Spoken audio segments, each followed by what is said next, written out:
ข่งขันห้องเพลงรายการต่อไปมีชื่อว่าสมเสย50 ปีมีไซห้องโดยเท่าบันดาลอินทสารจากธนาคารรวมพัฒนา JDB เจ้าก่อสร้างธนาคารหับสมและหับฟังได้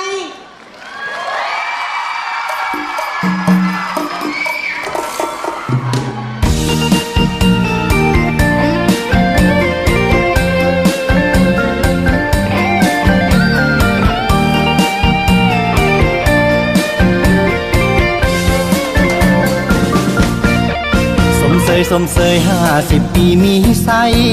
เงินทุนหลั่งไหลเข้าสู่ในประเทศลาวที่7 ตุลาปวงชนพากันห้องก้าวที่7 ตุลาเฮามาสลองห้องเปล่าธนาคารแห่งสปปลาวจงมันเยินแสงทองสะส่องไปทั่วท้องฟ้าเมืองลาวเป็นดังแสงแวววาวก้าวสู่ยุคศรีวิไลเดินตามแนวทางการนำสลาดส่องใสเดินตามแนวทางการนำสลาดส่องใสนำเอาความศรีวิไลมาให้พี่น้องชาวลาวธนาคารแห่งสปปลาวเป็นดังแสงแวววาวพุ่งเฮืองเจริญก้าวหน้าวางนโยบายป้องกันเงินฟ้าเงินตาจนเศร้าโลกลือซาในเศรษฐกิจของลาวขออวยพรใส่50 ปีจงเจริญจงอยู่เคียงข้างก้าวเดินในสังคมลาวยุคใหม่ให้ธนาคารกลางจงมีแต่ความศรีวิไลให้ธนาคารแห่งสปปลาวก้าวไกล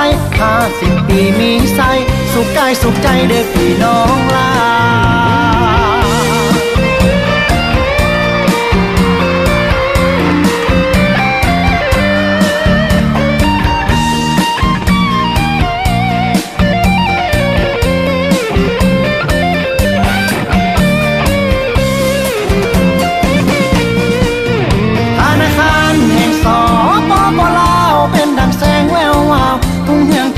ก้าวหน้า